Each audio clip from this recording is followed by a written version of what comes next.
오늘 드린 찬송처럼 우리 상동의 역사가 이렇게 하나님의 사랑에 매여 150년, 200년, 300년 지속되기를 주님의 이름으로 축원합니다.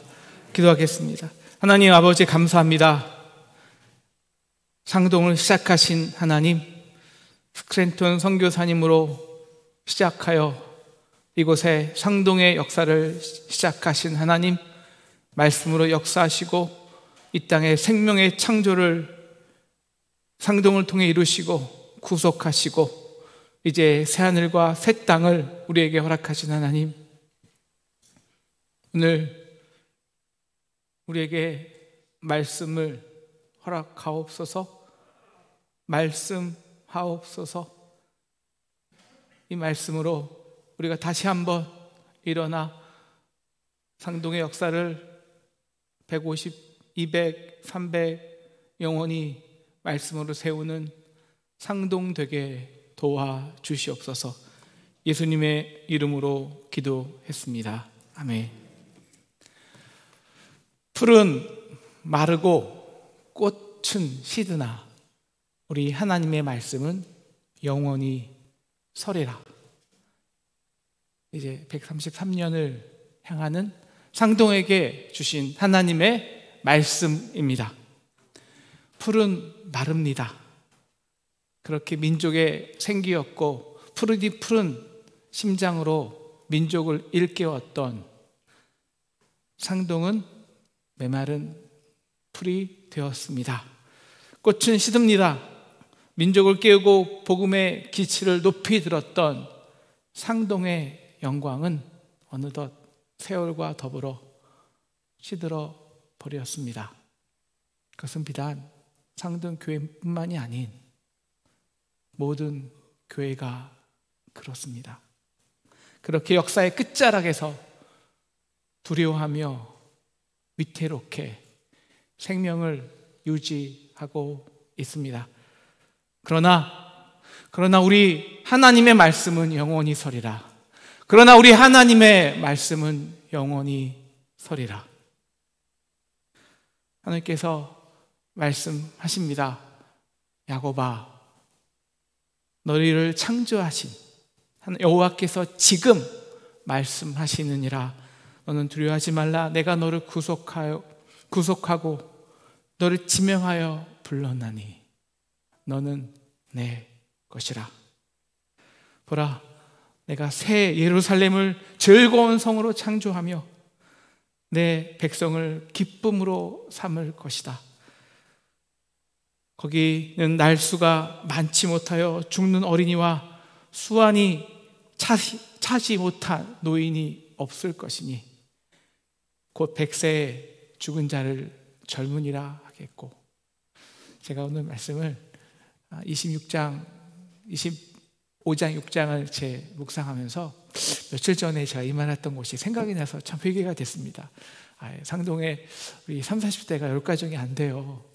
그런데 우리 오늘 여기 계신 분은 100세 기준으로는 하면 다 유치원생입니다. 우린 다 유치원생이에요. 아직 일할 날이 많이 남았습니다. 100세가 젊은인데요. 우리 새로 유엔이 제정한 연령 기준을 보면 70대까지는 다 젊은이입니다. 우리 다 같이 오늘 22절 말씀을요, 우리 132년에 주신 말씀으로 기억하며 힘차게 선포하신 후에 함께 아멘 하겠습니다. 오늘 말씀 22절입니다.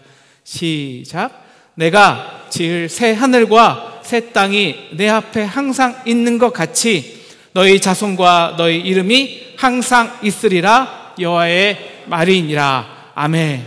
이렇게 우리 상동의 역사가 150년, 200년, 250년 하나님이 주신 말씀으로 그 말씀이 우리 자손에게 또 우리 자손의 자손에게 이어져서 언제나 이 시대에 이 나라에 새 하늘과 새 땅으로 하나님 앞에 서 있게 되기를 간절히 축원합니다. 하나님은 몇 주 전에, 2달 전에 그 비대면 예배를 준비하는 저에게 이사야 6장으로 말씀하여 주셨습니다. 그리고 우리 그 말씀을 계기로 우리 3주 동안 특별 새벽 기도를 통해서 이사야 말씀을 대면하도록 하게 하셨습니다.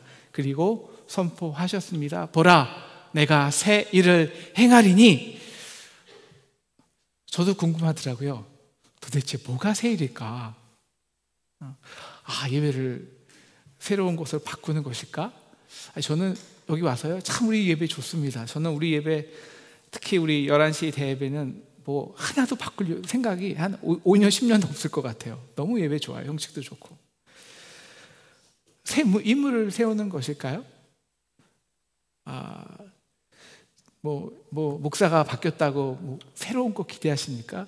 제가 아무리 봐도요, 우리 상동의 역사처럼 역사 속에서 우리 전덕기 목사님은 비교 불가하고요. 최근에는 박설봉 목사님, 또 우리 이도왕 목사님 계시지만, 젊은 목사는요, 유식한 척하고 이렇게 좀 신선한 척하지만 우리 아버지 세대들, 우리 박설봉 감독님의 세대들의 그 헌신은 따라갈 수 없습니다. 그건 비교 불가해요. 저한테 그걸 기대하시면 안 돼요. 그건 할 수가 없습니다. 그러면 우리가 새롭게 리모델링 할까요? 새롭게 건축하는 것이 새 일일까요? 그것이 절대 새 것이 될 수 없어요. 이사야서는 이렇게 시작하죠. 이사야서는 1장에서 그 인간이 만든 그 형식적인 예배를 향한 하나님의 분노와 한탄으로 시작합니다. 헛된 재물을 나에게 가져오지 마라. 이 분향은 내게 가증한 것이다. 너희 성애와 아울러 악을 행하는 것을 내가 도저히 견디지 못하겠노라. 내가 너에게 극상품 포도나무를 심었는데 너희는 들포도를 맺혔도다. 그렇게 가난한 자의 신원과 고아의 부르짖음이 너희가 맺은 들포도 강포라는 거예요. 그래서 사랑의 포도원의 노래를 내 사랑하는 자야 막 부르신 다음에 그 포도원을 순간 짓밟아 버리십니다. 그렇게 느부갓네살 바벨론으로 유다 그 성전을 짓밟아 버리십니다. 내가 너의 손을 펼 때에 내가 듣지 아니하였다. 그래서 너희 손에 피가 가득함이라. 선행을 배우며 정의를 구하며 학대받는 자를 도와주며 과부를 위해 신원하라. 그래서 예루살렘 성이 황폐해졌습니다. 그러나 하나님은 2장부터 66장까지 놀라운 역사를 일하셨죠. 그래서 고레스를 세워서 역사 속에서 자신을 숨으셔서 유대 백성을 다시 바벨론에서, 포로된 바벨론에서 귀환시켜서 다시 새 역사를 창조해 가십니다. 여러분, 그 70년 만에 귀환한 백성들이 이제 예루살렘 땅에 와서 무엇을 했을까요? 성전 때문에 망했으니까요. 예배 때문에. 그래서 예배를 새롭게 했습니다. 예배 형식을 바꿨어요. 그리고 뭘 했겠습니까? 다시 무너진 성전을 멋있게, 학계, 또 에스라 다 보시면 알겠지만 성전을 참 멋있게 건축했어요. 그리고 그것이 새 땅이고 새 하늘인 줄 알았어요. 그런데 오늘 66장에 보면요, 똑같은 일이 또 벌어져요. 그들이 이제 성전 짓고요, 또 살만하니까 또 과부를 탄압해요. 인간은 없을 수 없어요. 계속 돌고 도니까요. 그래서 오늘 하나님이, 오늘 우리가 읽지 않았지만 3절에서 이렇게 말씀하시는 거예요. 이사야서 66장 3절에서 야, 너희가 예배드리는 그 제물이 뭔 줄 알아? 그냥 소를 잡아 드리는 것 같은 살인함이야 라는 거예요. 만약 너희의 마음이 가난하고 심령에 통회하는 심령이 없다면 어린 양으로 제사 드리는 것이 개의 목을 꺾음과 무엇이 다르냐 하는 거예요. 그래서 그들의 멋진 성전과 새로 멋있게 지은 예루살렘 성전이요, 이제 로마 시대에 돌 위에 돌 하나도 남지 않고 완전히 황폐해돼요. 완전히 황폐하게 돼요.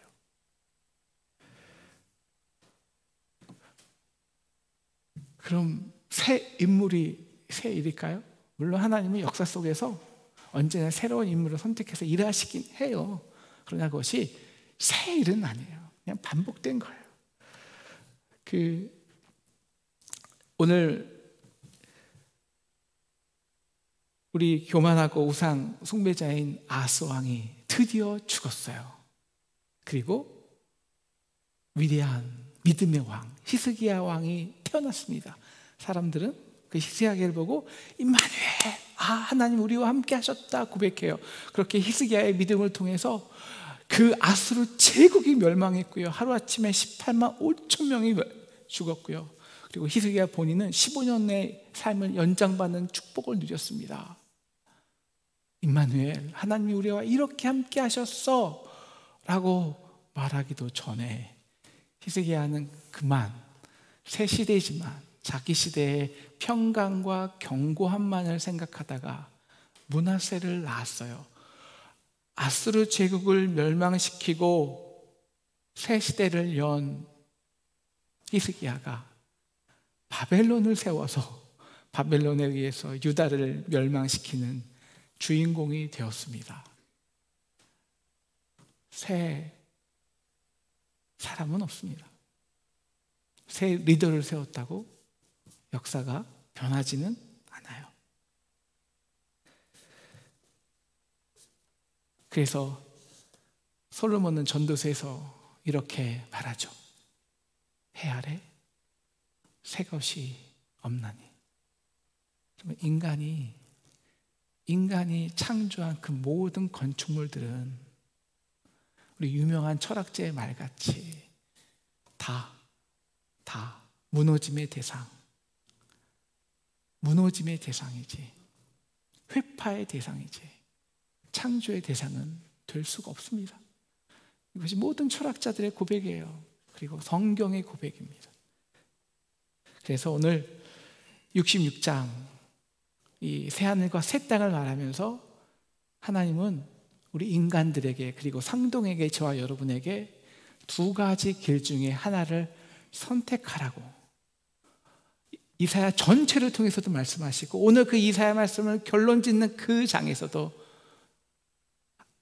이렇게 우리에게 선택을 강요하십니다. 오늘 3절이죠.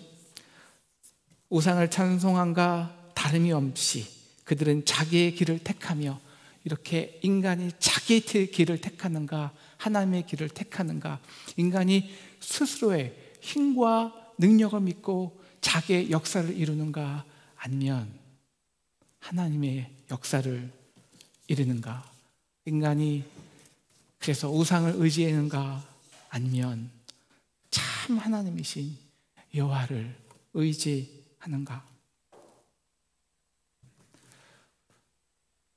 인간의 역사는요 돌고 또 돕니다. 끊임없이 바벨론, 아수르, 이집트, 아수르, 바벨론, 로마, 헬라 할 것 없이 역사가 진보된 것 같지만 그 언제나 그 성산에는 거기에는 민둥산뿐입니다. 공의와 공의를 세웠지만 그 공의는 언제나 인간의 강포와 피 흘림이 있을 뿐입니다. 피 흘림이.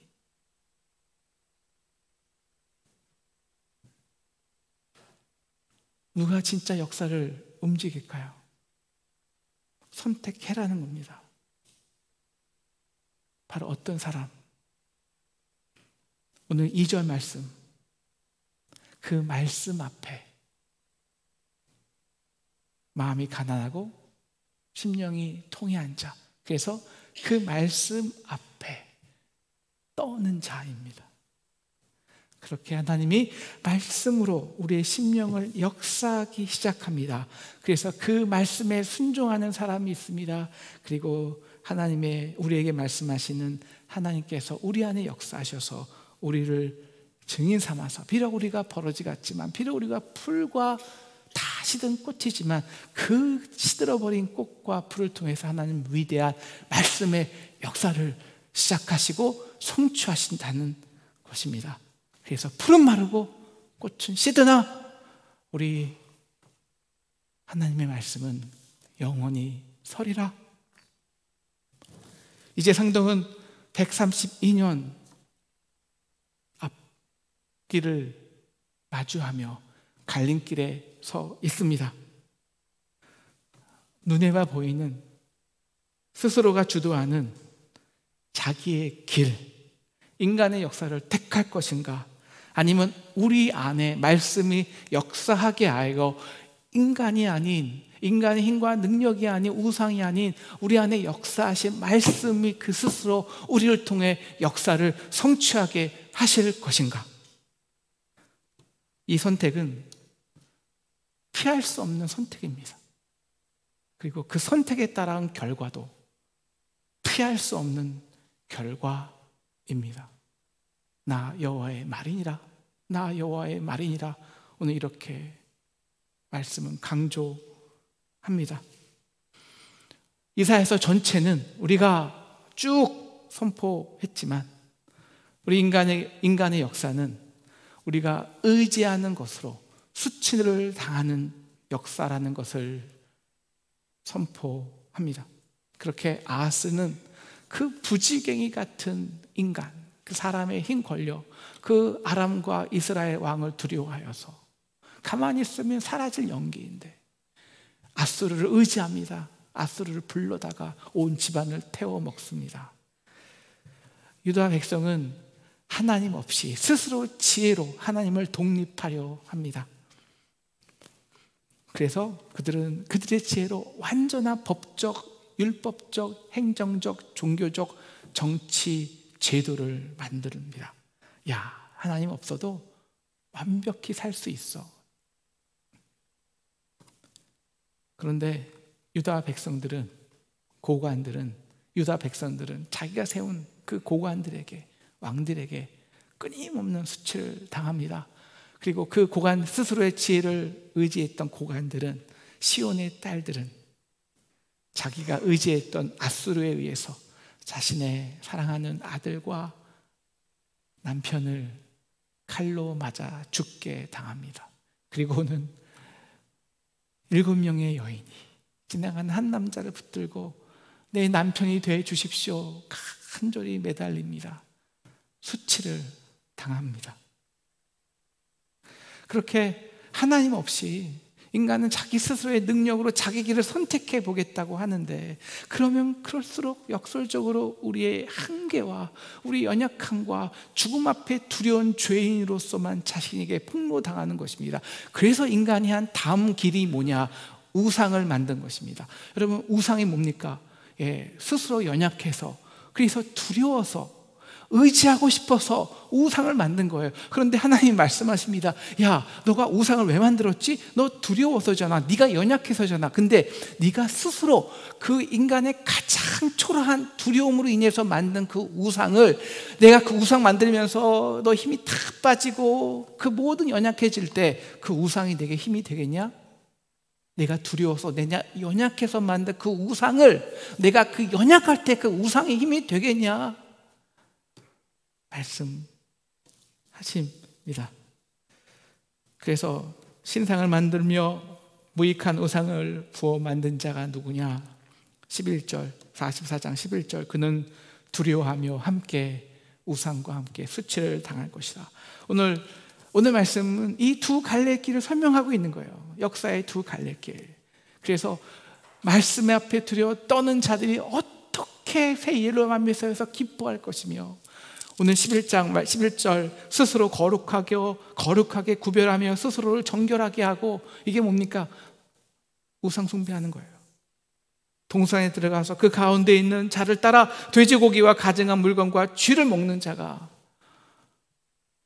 결국 쥐까지 먹게 됩니다. 그래서 코로나가 나왔는지 모르겠는데요, 다 함께 망하리라. 여호와의 말씀이니라.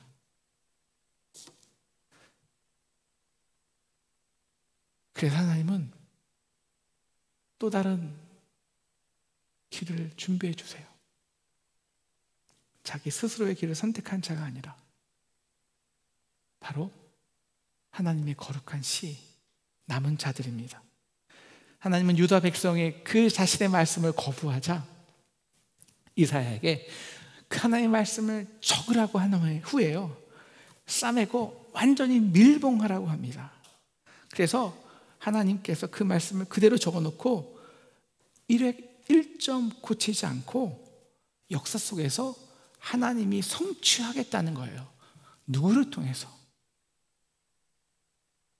말씀이 심령 안에 밀봉된 사람들을 통해서 역사하시겠다는 겁니다. 내 말을 듣고 떨고 두려워하는 자들을 통해서 내가 그들 안에 숨어버리겠다는 거예요. 그렇게 심령을 통회하며 스스로 공의를 세울 수 있다고 자신했지만, 자신이 정작 맺은 것은 강포와 악행과 피 흘림이라는 들포도를 맺은 것을 보고 두려워하며 괴로워하며 슬퍼하는 자들입니다. 그들의 마음속에 하나님의 말씀을 밀봉하세요. 밀봉되었어요. 오늘 아침 말씀처럼 그래서 하나님이 숨어버리셨어요. 역사 속에 보이지 않아요. 보이는 것은 이 세상의 제국의 힘이에요. 권력이에요. 돈 있는 자들의 떠드는 소리예요.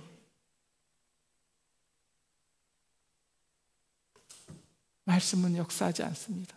보이지 않아요. 그런데 역사하는 데가 있어요. 그 말씀이 너무나도 위대하게 역사하고 있는 거예요. 어디서?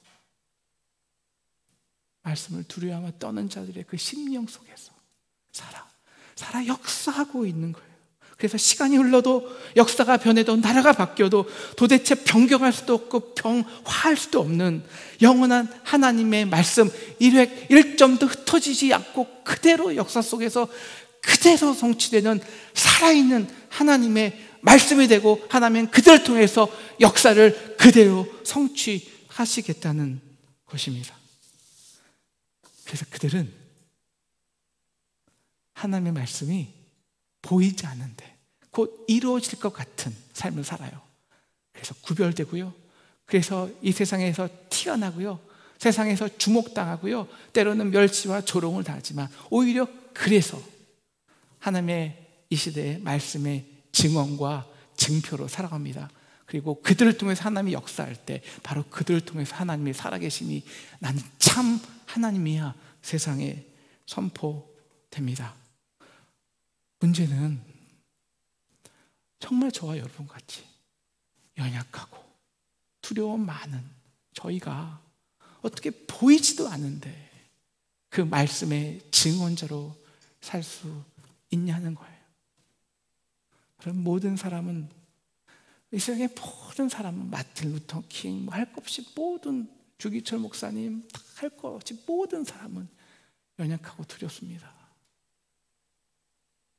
근데 그들에게 역사하는 게 있었어요. 역사가 있었어요. 바로 그 말씀을 통해 여호와를 앙망하는 힘을 얻은 거예요. 소년이라도 피곤하고 장정이라도 넘어지되 오직 여호와를 앙망하는 자는 새 힘을 얻으리니 독수리가 날개층같이 올라갈 것이요. 세상의 가장 위대한 역사는 생명을 살리고 이 땅에 하나님의 통치권을 이루고 세상의 역사를 주도하는 진짜 역사하심은 반드시 우리 심령 안에 있는 하나님의 말씀의 역사로 시작됩니다. 우리가 이런 능력이 있을까요? 우리가 만든 우상들이, 우리가 쌓아놓는 의지하는 그 돈들이 그런 진짜 역사함이 있을까요? 말씀드렸지만 우리가 건강이 연약합니다. 인간은 다 건강을 두려워해요. 그래서 보험 두세 개, 각종 그것도 질병마다 보험을 다 들어놓습니다. 근데 여러분, 우리가 질병에 걸렸다고 나 보험 많이 들어놨어, 두려움이 없을까요? 도움은 되겠지만 우리가 정말 사랑하는 사람들이 떠나갈 때, 나의 연약함으로 낙심할 때, 이제 정말 끝이라는 인생의 절벽 앞에 딱 부딪혀서 한 걸음도 나아갈 수 없을 때, 죽음 앞에 막닥뜨릴 때, 내가 내 계좌에 5억, 10억, 100억 있으니까 그게 나에게 소망을 불러줄까요? 나를 살리는 인격적인 역사함이 그 우상에게 있을까요?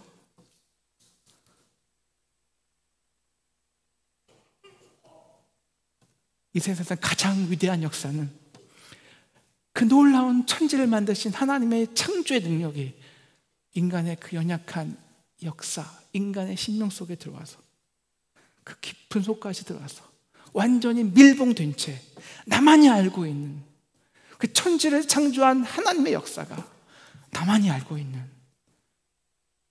그리고 따뜻한 생기와 새 힘과 능력을 주시는 살아있는 하나님의 말씀 외에는 아무것도 존재하지 않습니다. 그래서 오늘 버러지 같은 야곱에게, 다 시들어버린 풀들에게, 그리고 시든 꽃들에게 하나님은 말씀하십니다.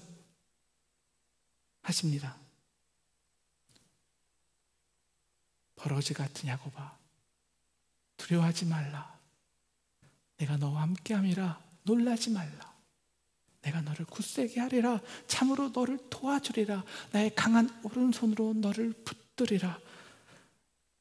너를 창조하신 여호와께서 지금 말씀하시느니라. 이스라엘아, 너를 지으신 이가 말씀하시느니라. 너는 두려워하지 말라. 내가 너를 구속하였나니, 내가 너를 구속하였고 지명하여 불렀나니 너는 내 것이라. 내 것이라. 내 안에 있어. 내 속에 있어. 그래서 44장 우리가 배웠지 않습니까? 여호와께 속한 자는 복이 있다고. 여러분, 무엇이 속한 겁니까? 그 역사에 속한 거예요. 어떤 역사? 창조, 하나님이 말씀으로 창조하셨습니다. 그리고 말씀이 육신이 되어 우리를 십자가에서 구속하셨습니다. 그리고 말씀하신 대로 우리에게 다시 오실 것입니다. 그리고 말씀하신 대로 새 땅과 새 하늘을 우리에게 허락하실 것입니다. 새 땅과 새 하늘은 인간의 창조 의해서 되지 않습니다. 말씀의 역사로만, 인간에 의한 것이 아닌 말씀의 역사로만 새 하늘과 새 땅은 창조될 수 있습니다. 바로 이 말씀의 역사 속에 나를 창조하신 걸 알아요. 여러분, 말씀으로 내가 창조된 걸 알면요, 그래서 내가 내 안에 거룩한 하나님의 뜻이 있고 목적이 있다는 것을 아는 자라는요, 어떤 역사까지 이어지냐면 반드시 구속의 역사까지 이어집니다. 십자가를 알 수밖에 없었어요. 알 수밖에 없어요. 고백할 수밖에 없어요. 내가 내 인간의 허물과 죄로 인해서 낙마하고 슬퍼할 때 바로 그런 나를 위해서 하나님이 구속자를 창조하시니까 구속하기 위해서 말씀이 육신이 되어 나와 같은 허물과 질고 아픔을 당하고 죽으신 십자가를 알 수밖에 없어요. 그 구속의 역사를 아는 사람들은요, 우리 인생에서 다 끝이야 실패할 때 포기하지 않아요. 헛된 인간의 힘을 이용해서 그 어려움과 환난을 극복하려 하지 않아요. 십자가를 아는 사람은요, 우리의 환난 속에서 인내해요. 죄악 속에서 애통해요. 가난함 속에서 하나님의 목마른 의를 구해요. 그래서 하나님의 역사하심을 그렇게 눈물 흘리며 아파하며 애통해하는 자가 됩니다. 하나님은 바로 그런 자들을 통해서 100년, 200년, 300년, 400년 하나님의 역사를 성취해 내십니다. 그래서 오늘 그 말씀의 역사를 은밀히 밀봉한 자에게, 그래서 울고 애통해하는 자들에게 하나님은 이렇게 약속해 주십니다.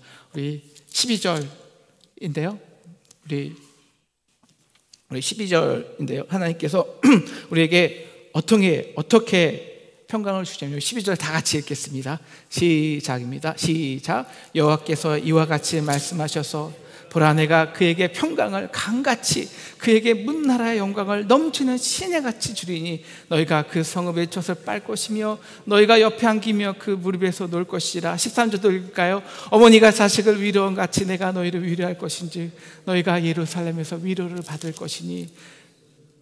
여러분, 그렇게 내가 예루살렘을 즐거워하고요 나의 백성을 기뻐하나니. 여러분, 인간이 창조한 그 모든 것들은 결국은 피 흘림이 있어요. 피 흘림. 약육 강식 세계가 돼요. 겉보기에는 공의롭지만 결국 피 흘림이 생겨요. 그러나 말씀의 역사가 이룬 성사는요 피 흘림이 없어요. 이리와 사자가 함께 뛰놀아요. 뱀이 흙을 먹어요.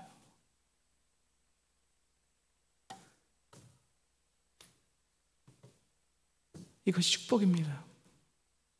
이것이 내 노력과 내 힘과 경쟁과 싸움이 아닌 그저 어머니의 젖을 빠는, 주시되 한없이 주시는, 값없이 주시는 하나님의 은혜를 입은 강같은 생명수가 살아 역사하는 자들의 행복입니다.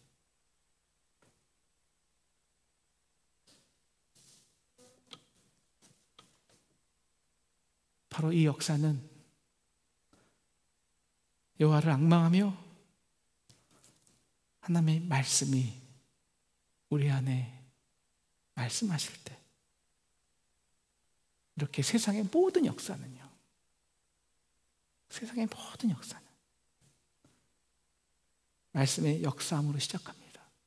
내 안에서 밀봉되고요, 나만 은밀히 하는 역사가 나를 통해서 세상에 놀랍게 성취될 때,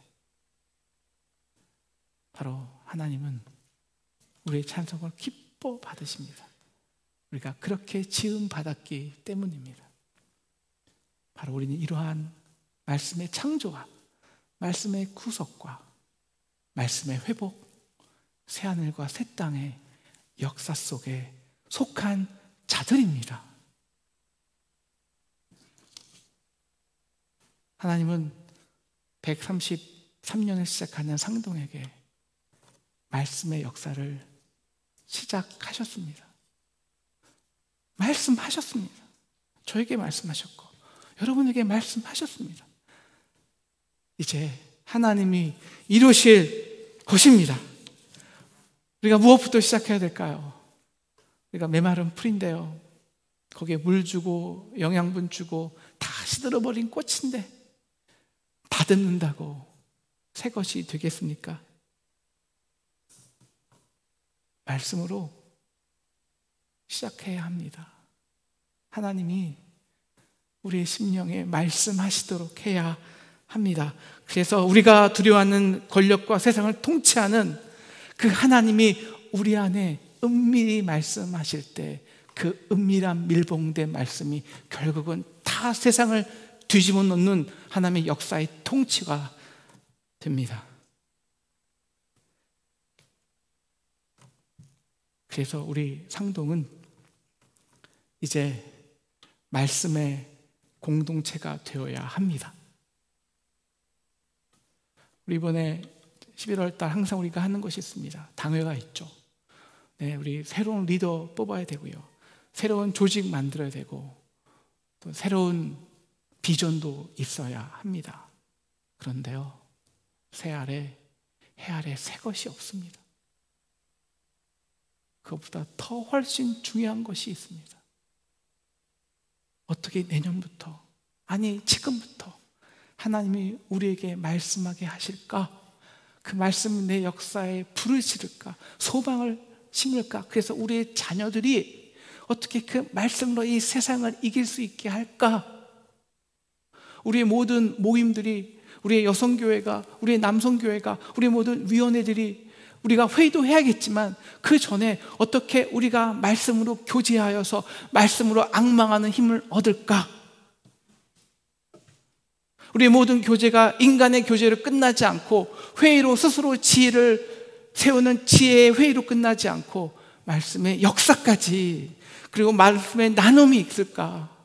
우리는 이것을 고민하고 이것을 아파하고 이것을 실천하고 이것에 순종해야 합니다.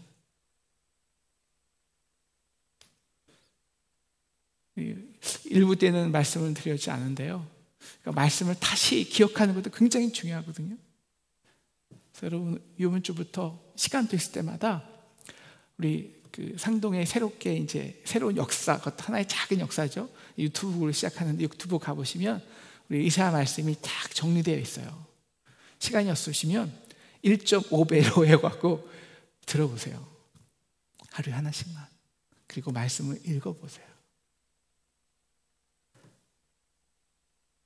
우리 저와 여러분이 자기의 길을 가지 않기를 축원합니다. 우리가 스스로 지혜 있다 하면서 결국 우상을 만들어내지 않기를 기도합니다. 그래서 우리의 생각을 넘어, 우리 한계를 넘어, 보이는 건물을 넘어 사막의 강이, 광야의 길이 나며 그런 새하늘과 새 땅이 우리 가정에, 우리 교회에, 우리 교회를 통해서 이 나라에 펼쳐지기를 간절히 소망합니다. 푸른 마르고 꽃은 시드나 우리 여호와의 말씀은 영원히 영원하리라. 내가 지을 새 하늘과 새 땅이 내 앞에 항상 있는 것 같이 너희 자손과 너희 이름이 항상 있으리라. 아멘. 오늘 말씀